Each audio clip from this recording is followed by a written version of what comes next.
We are 3 days into January, and if you're already thinking about your next vacation, we've got you covered. Yeah, Condé Nast Traveler recently released its list of best places to go in 2025, and here to share a few favorites is Deputy Editorial Director Jesse Ashlock. Hi, Jesse. Jesse, let's go to France, Marseille. So nothing cooler than cool French people, right? Yeah. And Marseille is full of them. A lot of them have moved there recently. The city got spiffed up a little for the Olympics because it hosted some events, and there's just a lot of happening restaurants, natural wine bars. There's a restaurant called Livingston that kind of like mashes up, street food and fine dining, and it's Provence, so you can like explore the countryside. There's a place called Aix-en-Provence with a wonderful new place called Galifé, where you can, it's a combination of a community arts center and a restaurant, a shop. Where should we stay? So the cool kids opened a place called Tuba Club a few years ago, and it's in an old scuba center on the cliff. Yes. 5 sea-facing rooms. You can go out on the rocks, you can sunbathe, and you can swim. There's a restaurant. That is gorgeous. Okay, next up, let's go to California. Wine lovers. Well, which you both are, correct? Yes. So, Napa is famous, of course, but I think serious wine aficionados recognize that Sonoma is a major player, too, next door. And this region, Alexander Valley, in the north of Sonoma, is really emerging. There's a new AVA, a new kind of grape-growing region called Pocket Peak, and there's a winery there called Skipstone that you can visit and also stay at if you like. It's a little pricey, but you can rent out a residence and have these like cool experiential wine tastings. Great food in the town of Geyserville. There's a Michelin-starred place called Cyrus, Healdsburg, the town of Healdsburg is a little south, great spot. That place is cool. I've been there before. And so where should we stay when we're here? Well, being mindful of the fact that, wine country prices are up there, here's some more affordable options. There's one in Healdsburg that we love called Madrona. That's a historic mansion. Cool. Seems to be a theme here.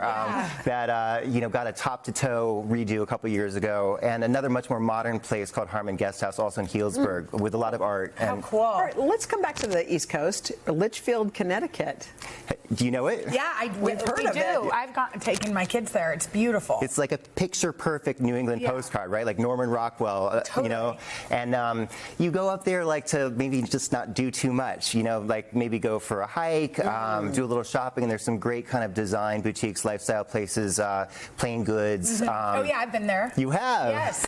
And there's some lovely, I think you know more about this segment than I do. Community table? Exactly. That was my next thing. Are you really going to? Yeah. Yeah, delicious. Great food, right? Yes. And then, as you know, the Northwest Connecticut's beautiful country. You can explore the neighboring towns like Armenia, Kent. A friend of mine just opened a new apothecary in Kent called Peggy Mercury.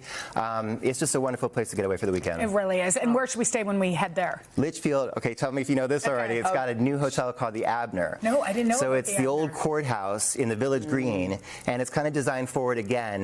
They've done fun things like kept the old judge's bench, and it's now like the check-in area. Oh, how cool! I love it.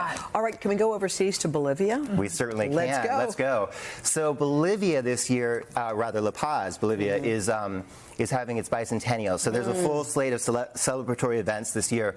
I think one of the coolest things is an opportunity to shine a light on Bolivian cuisine. You probably know Peruvian food has been a big deal in recent years, and has made people curious about like the neighbors, know. And La Paz has Gusto, which is a world-renowned restaurant. It was founded by one of the co-founders of Noma in Copenhagen. So that's a kind of showcases Amazonian techniques and ingredients. You can also get some of the signature soups of Bolivia. There's a peanut soup called sopa de mani, a rainbow trout soup from Lake Titicaca, and dine to your heart's content. It's so gorgeous. And where should we stay there? There's a hotel called Atix. It's part of the Design Hotels Consortium, and it's a nice place to go if you want to celebrate Bolivian design, craft, gastronomy. Amazing. Great. Thank you. We want to go to every single place. I know. Let's go fell in love. Yes, let's do it. Road you can trip. check out Condé Nast Traveler online for the complete list of the best places to go in 2025.